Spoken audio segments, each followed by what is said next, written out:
Welcome back to the Candy Colored Studio. I'm here on a very wintry morning talking to two of my, I don't know if you could say big superstars in the art world and in the design world, but two ladies that I just think are so incredible, and I'm making them blush right now, but that's okay. So I just want to introduce you to Amanda Louise and Marquin Campbell, and they are of the Campbell Collective. And maybe on Instagram you've seen them for various reasons, but I'm just super excited to have you ladies here. Life is crazy and we're just like so happy to be chatting. Yeah. So welcome to both of you. Thank you for having us. We're so happy to virtually be here. And it was tricky to get it all lined Yeah. up, but we made it. I know. Between babies and dance and just life in general, it's like but I'm so excited too that you're in your new space. Like, tell us really quickly like where you're at, because they obviously were not together. It's very obvious. Okay. So we knew we needed a space to house the work, and we knew we wanted it displayed in a really casual way. My husband and I bought an older home in the middle of Greenville about 3 years ago, and there was this really, really decrepit office behind the garage, in a detached garage. And Amanda came back here one day and said, "Oh my gosh, let's just throw a can of paint up and paint it, and I'll come and style it." And it is a little jewel box now. Yeah, we had a space before I had a baby recently, and I had moved my studio back home, and that's kind of where the Campbell Collective was living. So we were doing like pop-ups in various places, but we decided we really needed like a spot for it to live. And so I'm excited to have this little space, and it's perfect. It's just like a tiny little space that we've painted white, and all the art lives here, and it's fun to display, and it's a great little spot to have little events. And people pop by all the time. Yeah. I've got a swing set right out in the backyard. People drop their kids off out there and come inside. We've hosted a lot of designers who have been picking up the work, which has been a really fun avenue for us. Yeah. And yeah, it's really worked out quite organically, but perfectly for us. And it's fun for me to be able to come in too and kind of see all the work together and shop it for my interior design clients.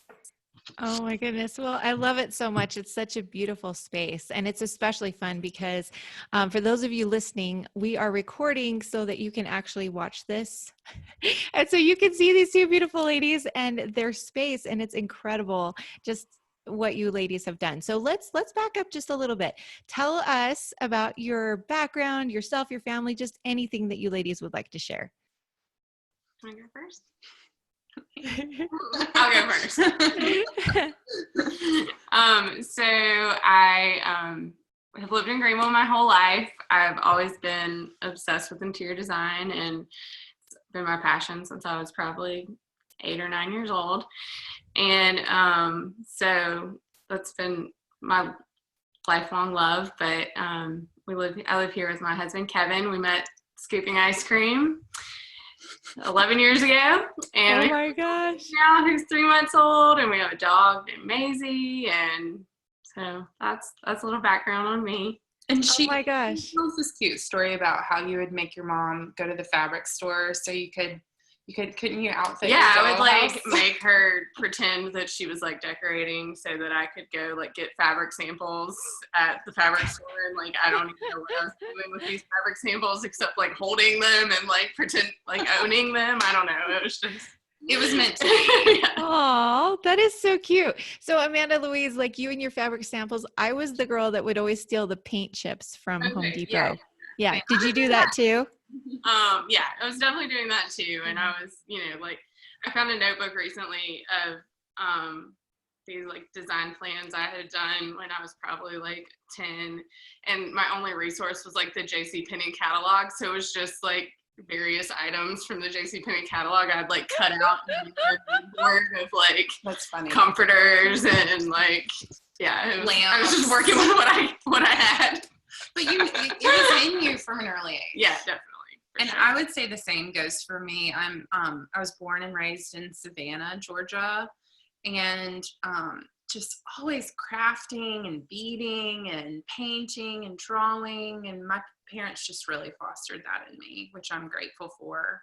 I think anyone who's a practicing artist probably had that from some adult in their life. So I always knew I would do something in the creative world. My parents probably would have preferred me to be an interior designer because that was seemed to be maybe a little bit more lucrative or structured. I don't know. But I've dabbled in everything. And I think as a creative, that's just who we are innately as dabblers. Yes. I mean, if I could have it my way, I would craft and doodle and bake all day and read. But I went to the University of Georgia and then to Parsons School of Design, studied fashion, and I've just done it all. And I always knew I wanted a gallery of some sort. And I think I'm so grateful that we can do this together and that there's online is a platform for it now and not in order. So it's really working with our lives, and I think how people are now buying and collecting art. It's just changed, which is cool. Yeah, it really has changed. It's been amazing because I'm guessing I'm a little bit older than you ladies. And I'm just, I know. It's true. I totally am. So I'm 42. Well, Amanda's like 12. So well, see, okay. So I'm in the middle and Amanda's in her 20s. I think it's wonderful. I just feel like when I was in my 20s, we didn't even have blogs yet. Like, just think of all that you ladies are able to do and like that we can do as a community because of just technology. Yeah. It's so amazing. I can't imagine how anyone did in my job without the internet and an iPhone. Like, I don't even know how that works, you know? Yeah. It's a double-edged sword, though, because there's so many resources out there. Do you ever find it overwhelming? Or do you just find and I think, like, the way that people expect everything instantaneously is, like, Amazon has messed us up. Yeah, it's just, like, the fact that respond, you don't want an email response. Yeah, or, like, a design plan right away, or, you know, like, the useless of it is definitely a double-edged sword, but the resource of having like a camera in your phone, like I can't even imagine, like we went to market last week and I'm like, I can't even imagine like going to market not being able to take pictures of all this stuff and like have that as a resource, you know? It's so true. And then also you probably were immediately connected to all those people via Instagram and their websites and all those things. And 20 years ago, if you had your own website, it was really bizarre, right? Yeah, sure. Totally. Well, even like me starting my business, I've said this a few times, like just when I started my business, Instagram was just really kind of starting to amp up, I guess. And I had like a personal account, but it was like 2 years into my business before I really started a business account or using it for business. And I really count it as a blessing that like I didn't have Instagram as a business and like have all these other designers that I was following at that point and all these other as like a starting point, because I think I kind of had my head down and like wasn't comparing myself to all these other people. And I do think that that's hard in this world that we live in of like just being saturated with so much of everything, you know, people that are doing the same thing as you all the time, and the whole comparison thing that we all know is very hard. Absolutely. Oh, that's good stuff. That is really good stuff. I don't know. What about you, Marquin? Do you feel the same way? Like, do you feel overwhelmed? Oh, well, we were talking about it before we hopped on here with you, and I actually try not to follow too many artists. I follow a lot of people that I think are inspiring. You probably follow like a lot of interior designers and stuff too. That's like, and that's one thing that I've gravitated to the art world so much is it's a medium that's so like complementary of interior design, but it's kind of this like other thing that I can be like part of that world, and it's not as much like my job, you know, that can get overwhelming if that's just like constantly like in your face all day. Not that I don't follow a ton of designers, but it's just fun to kind of have that like world that's so connected to art or interior design that you can be a part of, but it's like not a little bit more removed from. Yeah. And I'm friends with designers, and I think for the same reason, and I follow a lot of designers, but it's a double-edged sword because everything's so immediately accessible now. And I do feel like Instagram particularly has a lot of visual artists. I don't want to look at things too closely and get those images or colors embedded in my head and accidentally use them. Yeah. I think there's a lot of unintended copying going on. So it's tricky, and I think you just have to be very self-aware. Yeah, I totally agree. Too, right? right? Yeah, for sure. Can't we all even knock off everything? Yeah, like I'll use like a color scheme that I thought was just like a stroke of brilliance, and then see it like saved in my screenshots, because like I had some, you saw it from someone else. Yeah, then I loved it, and it just like got implanted in my brain, But I think as a whole, it's all a great thing. You just have to be very aware. Yeah, of for decisions sure. you're making. Yeah, definitely. Totally. That's Do you awesome. find that to be the same with you, Katrina? I do. And I think that you're right, ladies. I think that our two communities, which obviously we have a lot of crossover, but we are both so visual, and that Instagram is the perfect platform for both of our careers. Sure. But you're absolutely right. We're subliminally passing stuff out. We're subliminally receiving things. Yeah. And I think you're right. I think we just have to be really wise, use it as a tool, but not let it like take over. Certainly. Yeah. Well, and I even have become more aware of maybe just hopping on there a handful of times a day and not all the time. It's just I like moved it off my like home screen. I was like every time you pick up your phone, you just like hit that button and you're looking at Instagram when you're like you pick up your phone to answer an email. Like it was just this like thing that it probably gotten pretty unhealthy for me. So I'm really trying really hard to stay off my phone in general on the weekends, especially now with like a new baby, and really trying to like focus on her and just use it as the tool that it is, and the wonderful thing that my business wouldn't be anywhere near where it is without it. But also like kind of be aware of like the danger of it too, I guess. Yeah, for sure. Like I've noticed that I've just turned off notifications. So I don't get, it's so funny, but like it's dangerous sometimes, because sometimes the only way that you can get a hold of people is through your Instagram, right? Yeah. And I've had a couple mishaps with that. And so I'm trying so hard to make sure that I have other ways to communicate with people, so that I'm not constantly relying, and so that I can turn off all those notifications and I can just be present when I'm on Instagram, when I'm ready to be on Instagram. Right. Yeah. I think that's great.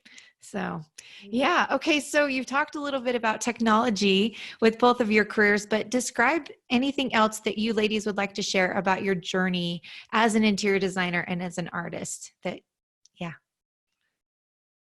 think the big thing is that it was always innately there. Yeah. It was always something that was going to be in our path, whether or not we made it our full-time career or not. And I think now that we've both been doing it, how long have you been designing full-time? And I'm just behind her painting at about 7 or 8 years. I mean, we really got moving around the same time, which was serendipitous. I can't imagine doing anything else. Yes. Definitely the harder path. Yes. Yeah, I definitely I knew this was what I wanted to do. Like I said, from a very early age, but I chickened out around college and I was like, I can't just go get an art degree or an interior design degree. Like I have to do something. I have to go get a job one day. And so, I ended up with a business degree, and do I wish sometimes that I had a formal interior design degree, of course, but I do think that having that business degree, although my accountant would probably beg to differ every time I ask him a question. We have the same. Yeah, I was just emailing him yesterday. I was so embarrassed of the questions I was asking. I was like, I don't even know how to ask this question because I don't even understand what's happening. But I think having a business degree has made me a more well-rounded business owner, and you can be really creative and not have any kind of knowledge in the business world and it not really work out or be sustainable. So I think that that's been great for me. And I think also like probably if I would have followed the traditional path of going to design school, I probably would have gotten caught up in the traditional path of like needing to go get an internship somewhere and then like joining a firm. And I would not be like working for myself and a team under me that I employ, and like, you know, it would just all be a very different path, you know, that I'm grateful. I was pretty self-conscious about it for several years, probably, that I didn't have that degree, but I've embraced it and I'm really happy with, you know, obviously my path now. Yeah. But I would just say if you feel that calling, no, it's going to be really, really hard. But like more rewarding than anything else too, but, you know? and I think there's something to, we can't really deny who we are, and it will work out with the work. But if that's who you are, you kind of have to go for it in your own way and find the path that most suits you. Yeah. Because if you were cut from a different cloth, a design firm would have been perfect. Sure. Yeah, but I'm not, you know. Yeah, and this is who you are, and this is who I am. So, but that would be the big thing, I would say. Can you think of anything else? What was the question? Okay, so the question was just about your journey. No, yeah, you're fine. The question just was about your journey so far, and I love, number one, Amanda, Louise, that you brought up the fact that you didn't go to interior design school. And something that I'm trying to focus on in the podcast, the second season, is the fact that a lot of us, well, let's face it, everybody's journey looks different. Whether you're an artist, an entrepreneur, a designer, a creative, all of our journeys look different. As much as we would like to say that we can follow the same path, even people that go to interior design school and get a job working for a firm, or an artist who went to art school and was able to, I don't know, apprentice under a famous artist, our journey still looks so different. Yeah. And I love that you brought up how there were times that you felt bad that you didn't go to school for it, but then the benefit of business school definitely made a difference. And I think too, like you said, if you would have taken that traditional route, you'd just be working for another firm. You wouldn't be doing your own thing. And would your designs even look the same? Because would you truly be able to be you? I don't know. Shot down in design school. I mean, I really think so. I mean, I think like, I mean that in the most loving way. No, yeah. I mean, I 100% agree. Like, I know that my work is not for everybody. And like, you know, I think, this is the right path. One, like I really am so grateful that I started my business so young, because I was just like really stupid and like didn't. I thought the world truly was my oyster, and like, and we still do, but but like with a healthy dose of reality that I didn't have then. Truly. And you know, so like I just really was like putting out what felt naturally, and there's a lot of stuff that I'm like, what was I doing? But like I'm so grateful for like every step that it took me to get to where I was now. You know, I like started working at a furniture store like during college, and that's really where I started like going out to clients' houses and like taking stuff from the store, and then like if somebody would pay me to decorate their Christmas tree, I would do that, and if they wanted to pay me to like hang up their pictures, I would do that. And like really just everything with my business has happened so organically, just from seeing what works. Yeah. And I think in the creative world, I was talking to a younger person recently, and I just said, there are so many rabbit holes you can go down. Yes. You really have to be, you really have to pull back sometimes and think, you know, is the payoff going to be worth it, both monetarily and how I can grow and strengthen hone some of my skills. You have to be, there's a balance in it. Like even, I mean, especially in the beginning, I feel like I was just doing anything that anybody would pay me to do. Of like, course. You know, it was just kind of all over the place. But there was this thing, like that's probably been one of the harder things for like growing my business, is kind of like learning to then say no to all of those things and figure out what it is. I was just talking to like my team yesterday about like we've got to start saying no to projects that we might like want to take, but then they take time and attention away from like projects that maybe we're like more energized by or more lucrative or whatever. That is a really hard balance to find of like, yes, you need to like try all these things and see what sticks, but then you also then have to start trying to kind of like hone down and do what you do best. Because yeah, I can like design an all white room for you and it would probably be fine. But like, it's not what I do best, and it's not what I need to be doing to like further my career, or like there's people that do that way better than I do that you should hire, you know? Yeah. And probably, I'm sure you get that, Katrina, you know, when people hear you're an artist, I have all these random requests for commissions and things. Could you do a portrait? Well, I could. That's what I kind of studied in school, but I really don't want to work that way anymore. I'm more interested in color and texture and how they live together, and have gotten more into, you know, looser, impressionistic abstraction. You have to say no to things too, I'm sure, all the time. Oh, absolutely. And I do the same thing. I say, my friend over here, she does a really good job of exactly what you want. Yeah. Check out her work. And if you still want me to paint it, then we'll talk about it. But maybe try her first, which, you know, I think that it works for a lot of us. Yeah. Sure. Yeah. So I don't know. So there have been some really great things. So Marquin, you said something about work, like you put in the work and it works. What was it that you said? You said you put in the work and it works out, or something like that. Do you remember what you said? It's so terrible. Oh, it was such a good one. I don't remember anything. That's okay. That's okay. I will go back and I will re-listen and I'll pull that quote out, because I thought it was so wise that sometimes, like I think you were saying how. What was that, Amanda Louise? She's a wise bird. She's a wise bird. So you were talking about how, like, in the beginning, we do things that maybe we're a little bit embarrassed about now. And I can show you so many paintings like that. But at the same time, if we don't have the courage to just jump in and go for it, then how do we ever expect to explore enough to get where we really want to be? And that's what I loved about what you said. You said basically you put in the work and then it works itself out, or something like that. Yeah. And I thought it was just like pure gold. So thank you for that. And then I love, Amanda Louise, how you talked about, yeah, great job. And I love, Amanda Louise, you talked about the importance of no's. And I think that I just feel like it's so easy for us to feel like the no is a bad thing. But if we don't use them wisely, then I think we can't reap greater rewards, right? Certainly. So I don't know.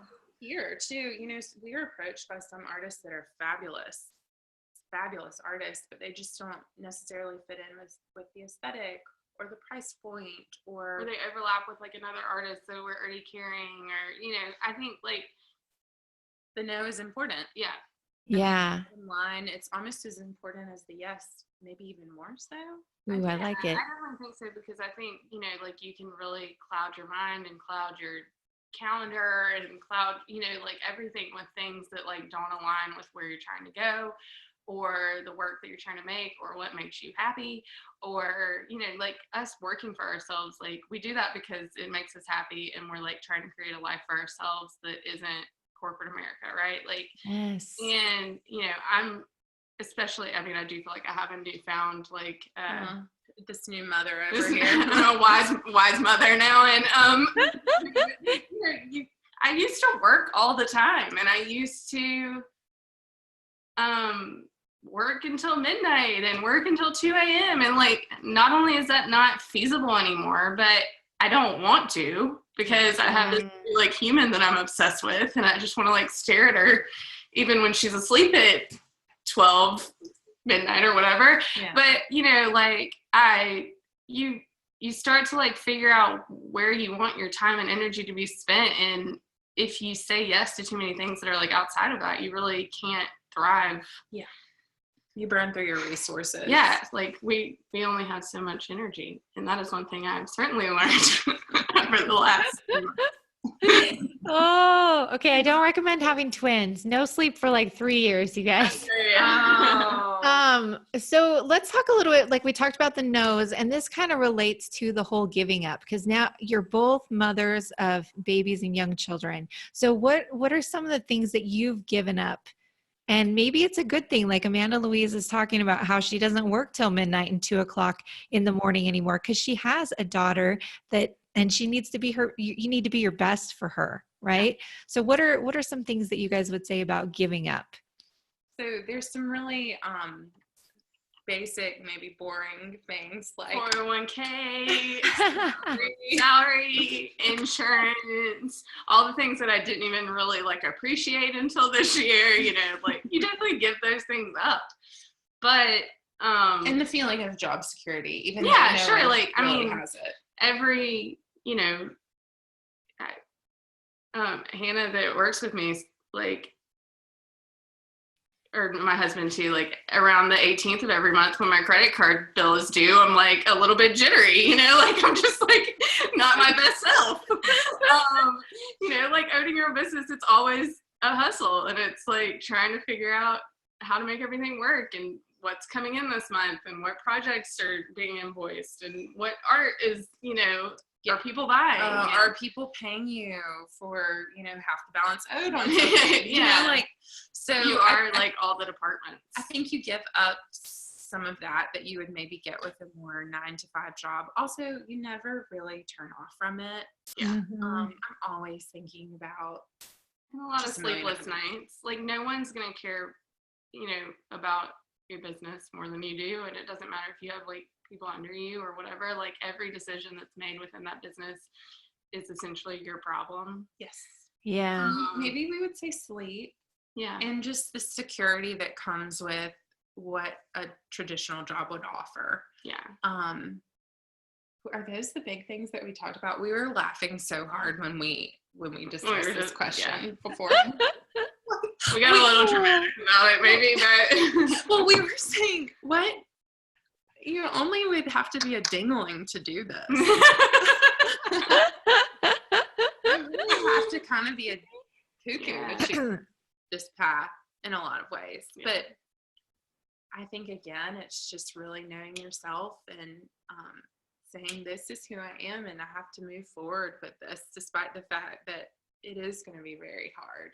Always in a hustle, always, and you're always looking for that next project or commission or buyer. And when designer. It gets hard, like I feel like my husband is always like, it's always on the table for you to quit. Like you can always, I think this is his weird like psycho, like reverse psychology thing, because then when he does say like, he's like, you can quit. You can quit. And like you can say, and I'm like, I can't quit. Like, what else am I gonna do? And like, this is what I'm supposed to be doing. And then you get like weirdly energized by the like thought of doing anything else or having a boss. And the unsung heroes in all of this are all the husbands and the because they care about everything and they help us with so much, don't they? We couldn't do it without them. Yeah.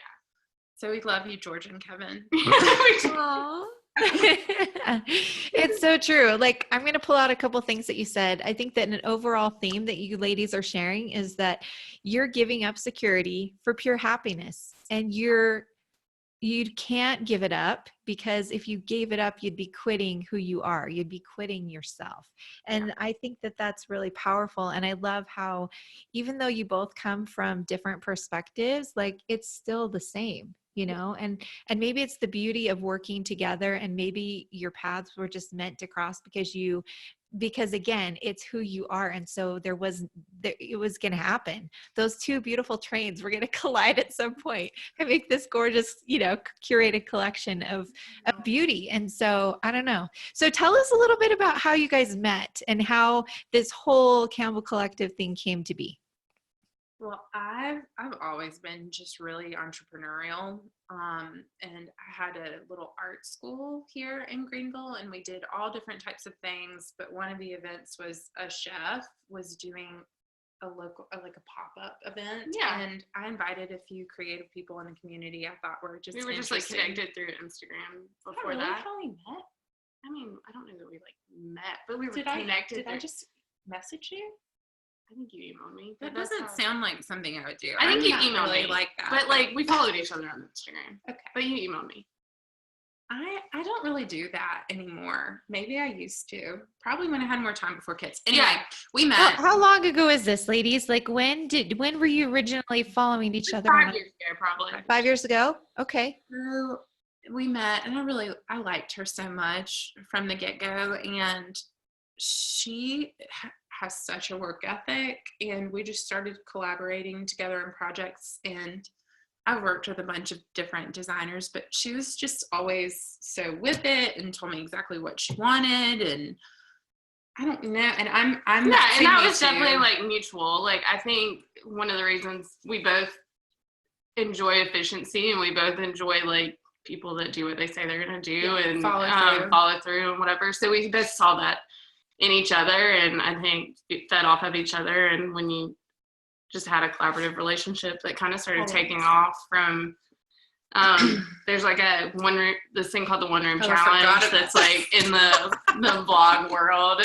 and we like collaborated. That was probably our first collaboration. We did some spaces at her house and worked together through that, and then we just started hanging out and then working on stuff and traveling together. I reminded her we went to Savannah for a weekend, and she turned to me about halfway through the trip and said, I don't go just anywhere with anybody. She's very particular because she was an only child. And I thought, well, you are so kooky. I love you. And I guess that's how I knew I was really in. Yeah, it's a hard. It is a hard club, isn't it? Yeah, I'm very much only child and can't share a bathroom with many people, or a little particular. So, I had forgotten that detail, but I'm up here. That is such a great story, though. So, how many trips have you guys taken together? Not enough. Yeah, not enough. These children have put a damper on our. You know, right? Yeah, not enough, but we'll have more in the future. Yeah, I think we've got to do New York. She's got to go visit some of her editors, and I used to live up there, and we'll just go tromp all over the city. Yeah, it'll be fun. That's fun. But yeah, it's nice that we established a great working relationship on the. Well, I feel like it was great because we kind of established a friendship and a working relationship kind of like side by side. So I feel like instead of being like friends that started working together and it might have gotten like murky or vice versa, like we've kind of always had that like professionalism like alongside our friendship. So we've known how to work together like from the get-go, but also and been very respectful. And I mean, I would also consider her one of my best friends. So it's yeah. So, and people tell you not to go into business with friends. We did feel like, let's just explore it. We will communicate everything to one another, if there are ever bumps along the way, but it's really not. The Campbell Collective is a great addition to what we're doing, but she's always going to be a designer. I'm always going to be an artist. Although like we want this thing to have legs forever and we want this to really take off, we have had to like know from the get-go that our primary businesses kind of like take priority because that's kind of where our income is coming in right now. And and just like that's who our individual identities are, and I think that's important to both of us. But it is really fun to have this thing that's kind of complementary of both businesses because art's become such a huge part of my interior design business, and this is a way that I can work with new artists for that. And we do foresee it having legs. I mean, we've talked about 10 years out, 20 years out, 30 years out, and talked about goals and what that might look like. And we know it'll change and meander like life does, but we're really here for the long run. Oh, I love it. Okay. There's so many things that I want to touch on, but I think first of all, I just want to say how amazing it is that it sounds like you both had really clear expectations of what you wanted in your collaboration, that it came together serendipitously, but also it was like you were both so purposeful about the way that you pursued things, and you're very respectful of each other's boundaries and just like expectations. And I love how you keep communication like the number one thing. I love all those things. I think it's interesting, and Marquin, just jump in with your feelings about this, but I feel like as artists, a lot of times interior designers, artwork, and I should say original artwork, is one of the last things to be considered. Yeah. And what I love that the two of you are doing, what I love that Amanda Louise is doing in her own business, but what you're doing is your collaboration, is that you're changing the conversation. And I think it's so powerful because a lot of times, and I don't want to say anything negative about the interior designers here in Utah, but I believe that you tend to look at like sculptural things. I shouldn't say sculptural, but like a lamp or like something that's 3D. And then at the last minute, oh, we have a big, huge empty wall. We'll go to TJ Maxx and just get a big mirror. Sure. Do you know what I'm saying? It kills the design. You know, it does. That when you've invested so much time, money, and energy into a space, I think we will know we have made it when somebody who doesn't typically use artwork, maybe like a Joanna Gaines, works with the Campbell Collective. I mean, we really want to make that more of a push across the board.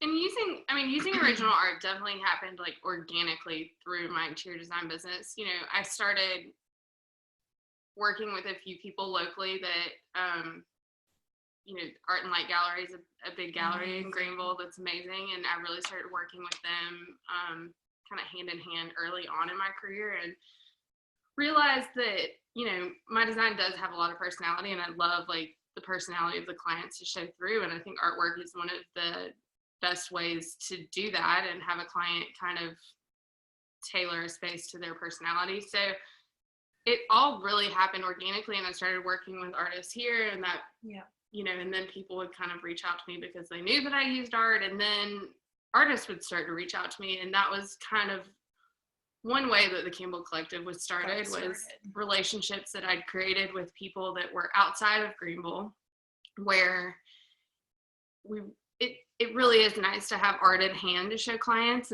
It's harder to say, look at this Katrina Berg on her website. I printed out some copies. And like email her, and then let's order it, and then let's hope it works. And, you know, so that was kind of a stumbling block for me to work for people outside of Greenville. And, you know, although I'm still very loyal to the artists in Greenville and use their stuff, you know, you can only put so many of, you know, Marquin pieces. Marquin pieces like over people's mantles, you know. So it well, and it's furthered your design. And then for me, I have a lot of artists in my family, and two are pretty well known and have galleries in Atlanta and in Savannah.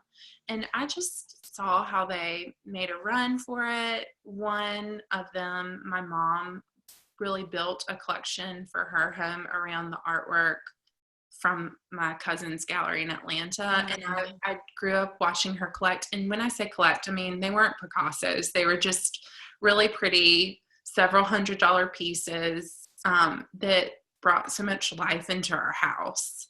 And growing up, you know, so accustomed to her having artwork come in and out. And I knew that there would be a gallery of some sort in my future. The idea of doing just works on paper and just standard framing sizes, we really felt that would make it even more approachable to the average consumer, if you will. Yeah, we felt like that was a great place to at least start for shipping purposes and for accessibility, just like even to make this manageable for us, because this isn't our primary business. What's important, and we would love to see it grow, beyond that in years to come. But I think like that's been a differentiator, right? Yeah, in the marketplace too. No one's just doing works on paper that I know of. I've never seen it out there. And a lot of these artists don't traditionally just work on paper. When you work on a different surface, which I know a lot of artists listen to this, so they'll know what I'm talking about. It does change how the paint goes down and the texture. And I don't know, it's been really fun for some of them to get to do it and explore this different surface.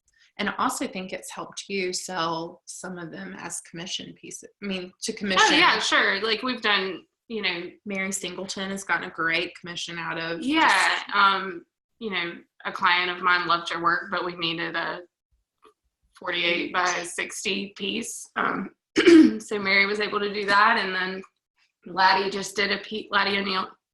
Well, she just got married. But yeah, I was like, what's her name now? But Laddie just did a piece for a nursery that I was working on that we needed a canvas piece for over a crib because they didn't want framing with glass, and so it's just been great in creating a network for us, and has been able to give something like a tangible thing for local people to come in and shop. Yeah, for sure. Say, I want something like that, but a little bit different. Yeah. So. It's amazing. Yeah, I love the idea of keeping it simple. Like you said, just works on paper, standard sizes. So like what kind of things do you hope to happen? Like you've talked about 10 years, 20-year plans. Like what are some of the things that you hope to happen? I am definitely a broad creative thinker, and I terrify her with all. I might seem buttoned up, but I'm not. I terrify her with all my thoughts. So we will eventually need to get out of here. Yeah, I think having a space that maybe is like mixed use for Amanda Louise Interiors and Marquin Designs and Campbell Collective would be great somewhere. Maybe with an Airbnb. Ooh. I don't have time to think about all these like abstract ideas. Like she cannot but to be able to allow people who come stay to come and walk through the gallery. There's a similar concept in Charleston. There's a gallery that you can rent 2 rooms upstairs and enjoy the gallery when you're there. Wow. We thought about that. We definitely want to grow our product offering. I know a lot of people are doing textiles and wallpapers. We don't think that's an area we'll go down just yet. Yeah, I've just seen that process, and I think it's pretty time consuming and maybe a little more saturated at this point. But I think we should try to find some new avenues. Like one thing we came out with some acrylic products, and I really wanted them to be stuff that I could use in houses, and so we did like a big tray that would work well on like coffee tables or buffets or whatever. And it has a print. Like we featured 5 artists like right before Christmas and launched those, and I'm excited about those. But then just finding some other pieces that can be products that we can home decor probably would be our niche. Yeah, yeah. But I also think I had figured out how to get my artwork reproduced on the trays, and being able to offer that to some of our artists was good because they didn't have a huge cash outlay. They didn't have to go through the time, effort and energy to find the resources to get that done. We handled all shipping. So we're going to try to do some cool things that we think will make sense for the home decor market, and also will be intriguing to the artists we work with. Not cheap, not cheesy, really have a level of sophistication. Yeah. But I wish we could share more, but we're keeping everything under wraps. Oh, so those that's are okay. some of the things that we're looking forward. 10 years, 20 years, I can't even talk about it because it makes her nuts. That's okay. It's okay. I'm glad that Amanda Louise, I'm glad that you guys have good, I don't know, a little bit opposite there, which is good. It's good. We got the dreamer. We got the reeling her in. No, it's good. So really, I mean, what I love is that you guys are very clear about what you're doing, but then also you have these big ideas. And I think that that's so fun. So everyone get excited. Obviously they can't tell us everything that's happening, but it's super, super exciting. Okay. So do you ever get questions like prints? What do people ask you about prints, and what do you say about that? I just don't think that's an avenue we're really interested in opening up within this business. Again, I think that world is very saturated. And I think, why buy print when you could buy an original piece of artwork for, it's not expensive. What we're carrying and what is on the broad market is not very expensive. Save a little bit more and buy original art is what I say. Right? Yeah. I mean, I feel very strongly the same way. I think that we've really tried to I mean, we kind of have an array of price points, but I think you can buy really great art at accessible price points. And I think that having something that somebody created with their hands, like in your home, like there's no way to add like more soul or personality to your space. And only you have it. Yeah. You know, there's something so neat about being the one person in the world to have something.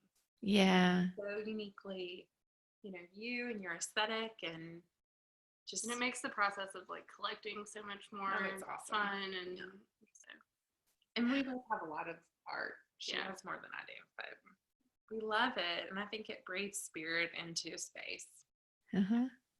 Oh, I love it. I love that you guys are not willing to back down on your quality too, like, and your ideals. I'm like really impressed with that. This is the first time that I've heard anything about it. So I don't know, just makes me just love you guys even more. But you're right. What was that? Ever do print.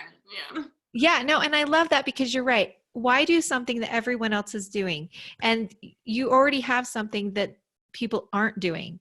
So just keep doing that. And I think that it's great that you're willing to just keep going down that path, even though it might be tempting for somebody to say, oh, but why don't you just do prints of that person? Because it would be really nice for me. So I love that. Okay, so let's go back for just a minute, back to like your journeys. What kind of advice would you give to somebody just finishing high school? Like, do you think they should go into debt, or should they just be really brave and follow their paths? Like anything that you guys want to share about that? We both didn't entirely know what we wanted to do, and we went to separate state schools. I went for free because I maintained a B average, and I mainly went for free until I didn't maintain a B average.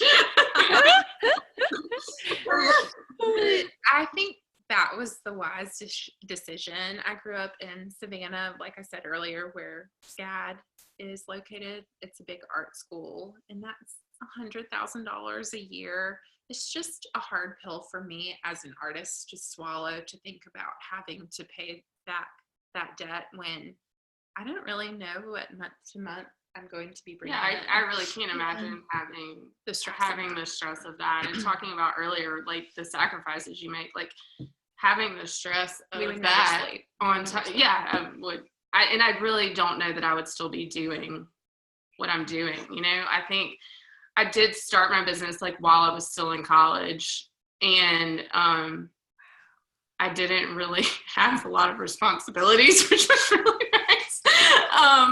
But you know, it was great to not have that financial burden when you're starting a business, because it is really hard. You know, we were talking about earlier, like how much we started our business with. My grandparents gave me $1,000, and I had when I quit my job, and we're like, good luck, like you know, probably like whatever, like, you know, have a great summer, you know, like, and then you'll go get a job in the fall. Yeah. But, you know, I think not having the stress, those financial burdens on top of you, like, I don't see how that's sustainable when trying to like own your own business or be creative and have that burden on top of you. So make low risk decisions, I guess, if you can. Because you also, it's a path where you don't really know where you'll end up. Maybe what you think you're going to do in college isn't what you end up doing. Sure. Like I was a history major. I decided I was going to be a dental hygienist. I was, you know, there was like a lot of ideas, you know, like, but I think it's really hard to know what you're going to do with your life at 18. And, you know, like I said before, like I would love to have a formal interior design degree, but I also like don't have any desire to do commercial work or the stuff that really requires that kind of knowledge. I think the main thing is just like be serious about the craft that you want to pursue. Like, and it doesn't have to be seriousness tied to a degree. Like you can you can have a great work ethic, and you can pursue knowledge and be wise with your money. Yeah, be wise with your money and not necessarily pour it into a formal degree. Yeah. It costs $400,000. It's crazy. It's totally crazy. So Marquin, you talked about fashion school, like you studied fashion, and then what else? What were the other things you said you studied? So undergrad, I went to the University of Georgia, and got a double degree, and these are also kind of useless. It's funny to say, drawing, painting, and I almost minored in, I'm so sorry, my phone's going off, in art history. So, you know, I'm all art. That was my only thing I was going to end up doing, and I do utilize all those degrees. Yeah, for sure. All the different things I do. But you chose to go the less expensive path. You didn't choose to go to the $100,000 art school, which you could have totally done. So I have to say my 17, 18-year-old self really wanted to, but my parents more made that decision for me, which I'm grateful for. I mean, they knew. And they wanted me to go to a liberal arts school, which I didn't want to do. So I did end up at the state school just really by happenstance. Not really, in retrospect, I mean, I think. But Georgia does have a great art program. They really, you know, it wasn't lackluster by any means. Right. And a really thriving, fun downtown that was, at the time, the art school was right by it. So they played off of each other really, really well. But it all worked out for me. I do still think you have to go with the most pragmatic approach in the creative world, even when you're doing it as a business. Yeah. I love that. And it's hard too, because I think whether you're doing design or art or anything in those creative fields, like it is so out there. And so I think that it is normal for our parents and our loved ones to say, oh, go this direction because it'll be more lucrative. Like Louise was talking about earlier. Like for me, it was like, oh, you love to draw and build. You're going to be an architect, you know? And so I spent all this time thinking I was going to be an architect, and that's great. But when it comes down to it, like, I think that I can make more money as an artist than as an architect, which is totally crazy. But I mean, it just goes to show that if you are willing to do something like Louise did and get a business degree, or to follow those passions, like Marquin, you talked about just how you've always loved being an entrepreneur. Like if you'll follow those things, it doesn't matter what you choose.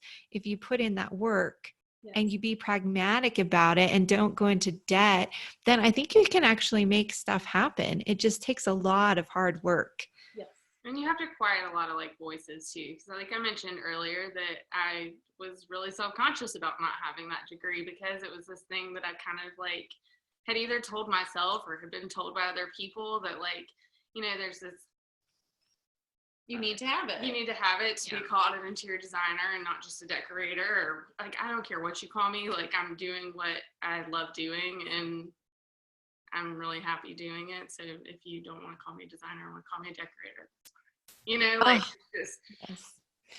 That's frustrating. Well, I've even had artists say to me, oh, you're just so good at marketing. And that's the reason why you're selling art. It's not because you have it. It doesn't have anything to do with you putting in the time to hone in your craft and to create a style that you love and feel good about. It's just because you're a good marketer. Do you see what I'm saying? And yeah.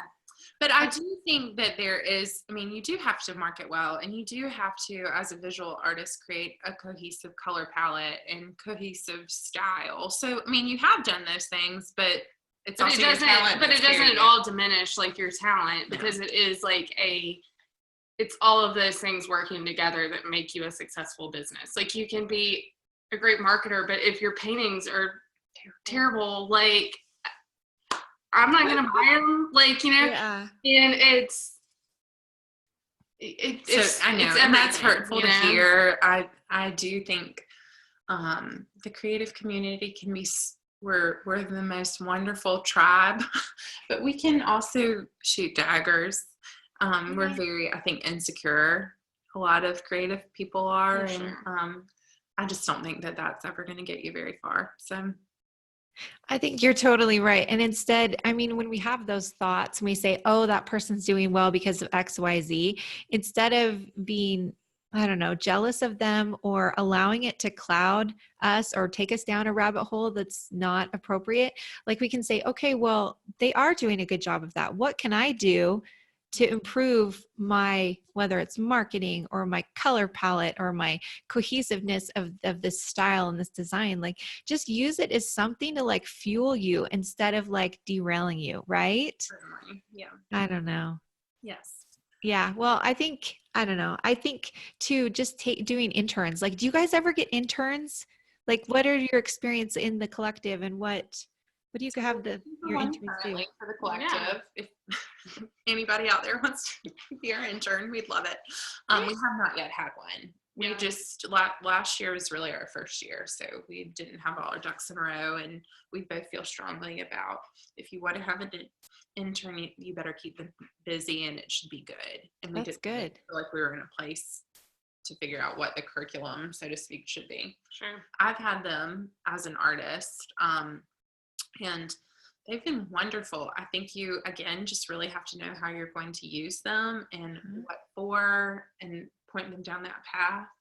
And you haven't had, well yeah. turned in. Yeah. One of my employees now started as an intern last year, and That's perfect. it was great, and it turned into a job. So, and she helps us with the collective. Yeah, she does a lot for the collective. So Cool. that's when we've been able to use our individual teams too, and kind of created this larger team that's a five lady band. Yeah, to kind of work on all this art stuff that, like, too, if we didn't have our individual businesses, we wouldn't be able to have as much manpower behind the collective, which has been fun to kind of like make it a party. And whatever they're doing for us, they do for the collective, so we're not having to train them twice, which has been really fortuitous. I don't think we planned it maybe that way, but it has worked out. So we're grateful for that. That's awesome. So yeah, if you could go back and you could have been an intern, do you think that's a good suggestion for high school students to just intern at a couple different places to see what you like? I'm burned everywhere. Oh yeah, for sure. And I think I never did like an interior design internship, which is kind of crazy, but that is really crazy. How did you know what you were doing? I didn't. That's the thing.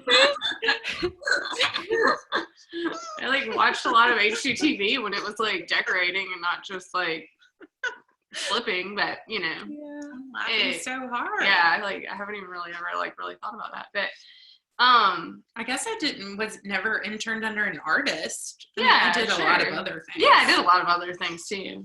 But you know, I don't even know where I was going with that. But I do think that, like, as a high school student, if I would have had the opportunity to like intern under an interior designer, it only would have like fueled my passion for it more. And I think that is a great thing.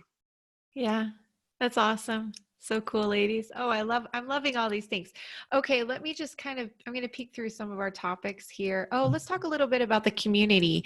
So obviously, you know, one of the things that really impressed me right away about the two of you was the community that you had built. And obviously it's not just a local community, but it's this online community. So obviously it's overwhelming for creatives to just get this idea of putting yourself out there and to become a part of a creative community. But what has worked for you ladies, and what suggestions would you feel would help them? We get that, because I think it's painful to kind of put yourself out there a little bit. You're definitely exposing yourself, but yeah, like I was really nervous to do this podcast. Like, you know, I didn't sleep well last night. Like, you know, I think it's always like really scary to like put your personality out there. And she was way more scared than me, and you talked. I mean, I also have like a lot of like hormones raging, and hormones. There's a lot of things happening, but it's not always fun to have to do that. But I think if you're going to choose the creative path, you have to. I mean, that's just a given today. Yeah, because I do think like relationships and community are what builds businesses. So I think it's important to not be afraid to reach out to people and not be afraid to ask that person a coffee, and maybe commenting on things, or supporting being them, supportive, purchasing something, or just even being supportive. Like there's people that have never worked for me but have been like so supportive on Instagram since I started, and like I send them Christmas cards, and like you have like relationships with people because like they're just always a cheerleader. They're just always a cheerleader, and I think that that's huge. Just to be supportive of people. And it might take, we both were talking about, like, I think in this season of life, we haven't been great about reaching out to or commenting on Instagram or responding to comments on Instagram, because it does feel like a full-time job sometimes. Yes. But I think it's important. And So we're gonna do it better. No, I think it's great. We're on the Campbell Collective. We don't necessarily do it as well on our own feeds. Yeah. I think sometimes I don't want people to think I'm mean. I try to not get on Instagram too much. Yeah. I love you. But I'm sorry. I'm tired. But we have to have our boundaries and we have to stay sane, and we need Amanda Louise to get some sleep before podcast. We up all night responding on Instagram. No, like, would you ever consider getting an intern or getting somebody to do that for you? Or do you feel like that feels what's the word? Authentic. Well, Yeah. we play around with like kind of all having our hands in the pot on it, or like Libby that we mentioned in my team, like she works on like choosing photos for Instagram and stuff. But I do think it is important to have like a cohesive voice and for it to be our voice that's coming through like on captions and comments and messages and stuff. So I don't know how that would be handed off, like really the communication aspect of it. Like there's definitely admin things that you can pass off. But a while ago I had somebody help me and I had just felt like it didn't sound like me, and people kind of didn't sound like me on my personal feed, and I will never do that again. I think when you're putting pictures of your family and your artwork up, it really needs to be super personal. That's just my 2 cents. Maybe if I were Nike, whatever, anybody can do. Yeah, I don't think like the head of Nike is like doing. Do you think the CEO is tweeting it so that his voice comes through accurately? Oh, that's so funny. No, I love it because I think you're right. And I think everyone needs to do what works for them. Like I tell older people that I work with, it's okay to have your grandkids help you because they're so overwhelmed with just creating a post. They just don't even know how to do that. And I'm like, let your people help you until you know how to do it. Oh, of course. Like if it feels like an obstacle or something that you're not, like, I'm all for like having help in all of those areas for sure. Yeah, but where you guys are saying we want to be authentic. And so I'm just sending this out there to the world that just realize that sometimes when people don't respond, maybe it's just because they have chosen to be authentic and they want to be it themselves and they're not asking someone to respond for them. And so just because you don't respond to everything doesn't mean that you don't care. It just means that you do have a life and that you'd rather just not respond than have someone else respond and have it be a little confusing. Like, yeah. Well, and our lives are so busy and rich and full, and I'm not living my life on Instagram. I know. Thank heavens. And some people do pour more into that, and I think we both have really been diligent about choosing not to. And I don't show every moment of my day and life on there either. Yeah. Which there's absolutely nothing wrong with doing that, but I think we both are just a little bit more private in that aspect. And I think it's been an adjustment to realize that that's okay in the world that we live in. You get in this world and you're like, I do not want to show my face on Instagram stories. I don't want to talk to the camera. I don't feel like I have anything to say to these people.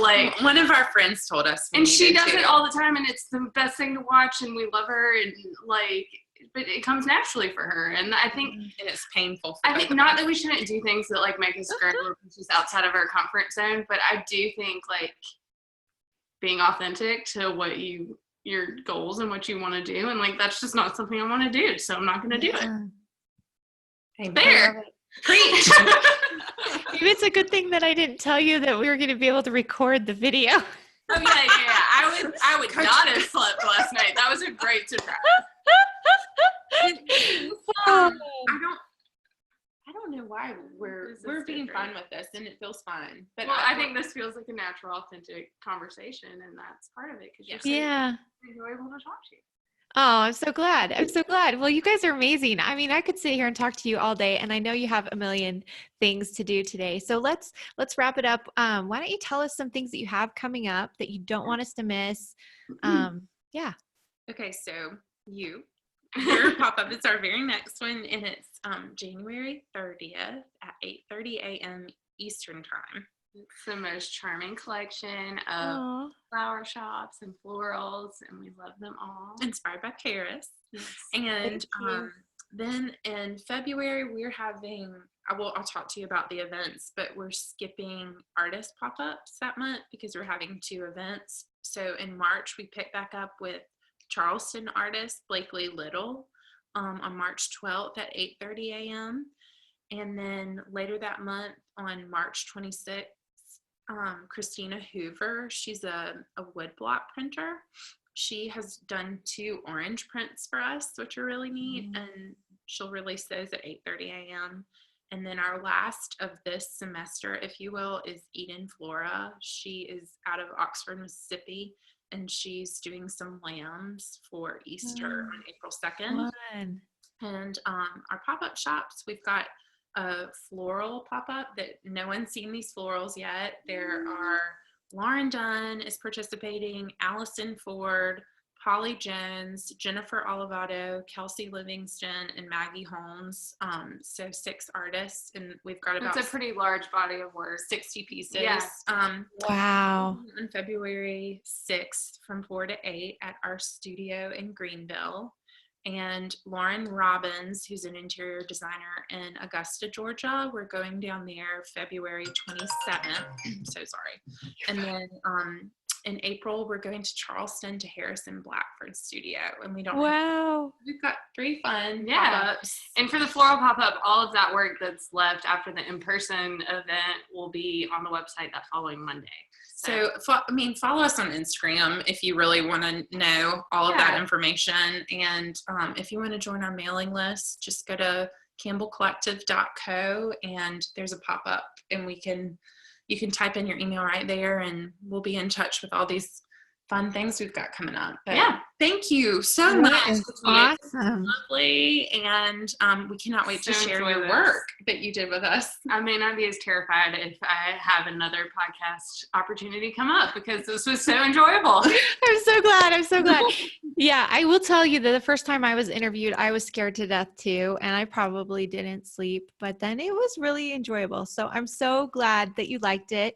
And if you guys don't mind, I might have you send me a list of all those events so I can put it in the show notes. And then, yes, everybody get on Instagram and follow all 3 accounts. We've got Amanda Louise Interiors. Is that what it is? Is that right? Okay. And then Marquin Campbell, is yours Marquin Campbell Art? I'm trying to remember. Marquin Campbell. Marquin Campbell, just Marquin Campbell. Mm-hmm. Okay. And again, I will link to both of those. And then of course, Campbell Collective. So there's really 3 accounts that you should be following. And yeah, I'll list those events, and that'll be so exciting. And ladies, you are just such a joy. Thank you so much for all that you do for our community, for just creatives, for people who love creativity and artwork and originals. And of course, just for artists in general. So you guys are such a joy and a light. So thank you so much. Thank you so much Thank for you, having Katrina. us. This was a pleasure. Yeah. Yay.